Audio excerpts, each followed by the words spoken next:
আসসালামু আলাইকুম ওরহমতুল্লাহ। ফ্রেন্ডস, রিসেন্টলি ফেসবুকের মধ্যে একটা জিনিস বিশাল আকারে প্রবলেমে তৈরি করেছে, সেটা আছে পে আউটের মধ্যে যে প্রসেসড যে অবস্থা এটা। তো রিসেন্টলি আপনারা যদি এখন ফেসবুকের মধ্যে যদি আপনার গত 2-1 মাসের মধ্যে যদি আর্নিং দেখেন, সবথেকে বড় প্রবলেম কিন্তু যে আপনার পে আউট প্রথমত আপনার আর্নিংটা হোল্ড হয়েছে, পরবর্তীতে এক ধরনের প্রসেসড হয়ে রয়েছে। তো এটা কি কারণ এবং এর সমাধান কি, পুরো বিষয়টা আপনাদের আলোচনা করবো ইনশাআল্লাহ।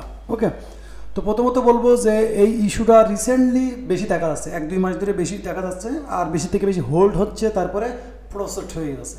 তো এখানে অনেকেই বলে জানার ইচ্ছা আছে যে ভাই এই প্রবলেমটা কেন, আর এরকম হলে আর্নিংটাকে আমরা পাবো কি পাবো না, এই বিষয় নিয়ে কমপ্লিটলি কথা বলবো। তো প্রথমত বিষয় হচ্ছে কি, আপনারা এই প্রবলেম হওয়ার একটা সবথেকে বড় লক্ষণ হচ্ছে, আপনারা রিসেন্টলি অনেকে জানেন যে গত 5-6 মাস আগে কিংবা 5-6 মাস ধরেই যে ফেসবুকের মধ্যে এক ধরনের বলতে পারেন মিসলিডিং হচ্ছে। এটা মিসলিডিংটা কি, অনেকে আপনারা জানেন যে ফেসবুকের মধ্যে কিন্তু সিপিএম হয়। তো আপনারা যদি জানেন কিংবা এই বিষয় নিয়ে আপনি এর আগেও কিন্তু আমি অনেক কটা ভিডিওতেও মেনশন করছিলাম যে এই ফেসবুক কোম্পানির কাছে যারা অ্যাড দেয়, অ্যাডভাইজার, তারা অ্যাড দেয়, সেই অ্যাডভাইজাররা আমাদের ফেসবুকের কাছে দেওয়ার পরে ফেসবুকরা তার থেকে আমাদের কিছু পার্সেন্টেজ দেয়, যাতে করে আমাদের ভিডিওর মধ্যে অ্যাড চালাতে পারে। তো এইখানে অনেকে হয়েছে কি যে আপনার এর মধ্যে মিস ইউজ করে অনেকে বেশি আর্নিং করে নিয়েছে, অর্থাৎ সিপিএম করে। তো সেক্ষেত্রে কিন্তু অ্যাডভাইজাররা যে টার্গেট করে, অডিয়েন্স টার্গেট করে যে অ্যাডটা রান করে, তো সেক্ষেত্রে কিন্তু হয় কি যে তারা অ্যাডভাইজাররা দেখেছে যে আমাদের সেই প্রফিটটা আসছে না, কারণ সে যে ট্রাফিক চেয়েছে, যে অডিয়েন্স চেয়েছে তাদেরকে পায় নাই, কারণ তো অনেকে সিপিএম করে নিয়ে নিয়েছে, এটা মিস ইউজ হয়েছে। তো রিসেন্টলি কিন্তু ফেসবুকে যেহেতু এটা পে আউটটার মধ্যে কোনো প্রবলেম দেখা যাচ্ছে না, কিন্তু অনেকের আছে কিন্তু যে তাদের কাছে প্রুফ চাচ্ছে। প্রুফ বলতে ফেসবুক বলতেছে যে আপনার পে আউটের একরকম নাম, আপনার ব্যাংকে আর রকম নাম ইত্যাদি। আর এ তো সামথিং আর্নিং, এটা তো সামথিং আর্নিং, যেহেতু আর্নিং যাদের বেশি $2,000, $5,000, $10,000, তাদের কিন্তু পে আউটে আরও প্রবলেম। আর এটা যে পে আউটটা দিচ্ছেন এটা আমার পার্সোনাল একটা পে আউট, ছোটোখাটো, এখানে অল্প দেখলে বুঝতে পারেন যে আর্নিংটা কেমন।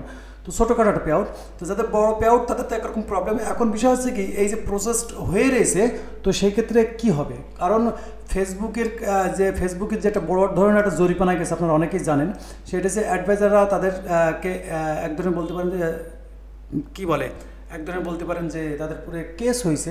তো ফেসবুকের কিন্তু সেই টাকাটা রিটার্ন করা লেগেছে। তো আপনারা অনেকে জানেন মাঝখানে 1 বছর হয় নাই, বড় ধরনের সিপিএম হয়েছে কিন্তু ফেসবুকের মধ্যে। তো সেখানে তো ফেসবুকের কাছে যখন অ্যাড দেয় যে আমার এই প্রোডাক্টটা সেল হোক, হোক, কিন্তু যখন যারা সিপিএম করবে তারা তো মিস ইউজ করে নিয়ে চলে আসতেছে। সেক্ষেত্রে কিন্তু ফেসবুকের যে যখন কেস হলো, তখন কিন্তু অ্যাডভাইজারদের ফেসবুকের যে টাকাটা, সে টাকাটা রিটার্ন করা লেগেছে।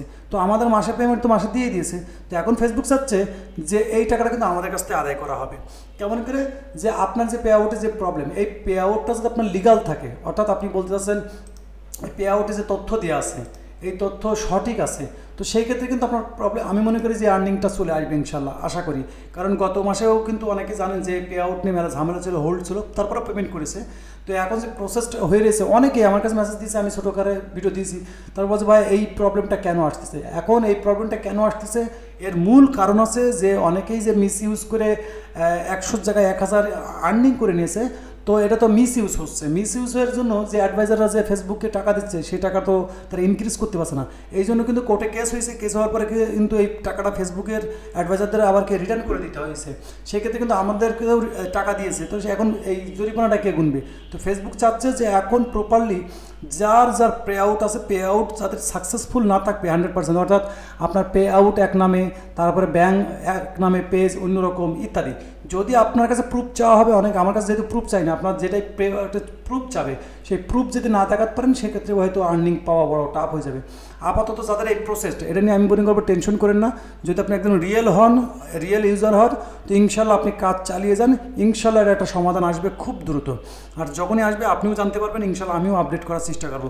তো এটা কিন্তু একটা এমার্জেন্সি একটা ইস্যু, কারণ কি ফেসবুকে আমরা অনেক মেহনত করি দুটো পয়সার জন্য, কিন্তু সেই পয়সা যদি আটকে যায় সেটা কিন্তু খুব পেরেশানি লাগে।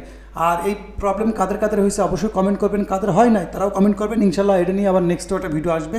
ততক্ষণ ভালো থাকেন এবং নিজের খেয়াল রাখবেন। আল্লাহ হাফেজ।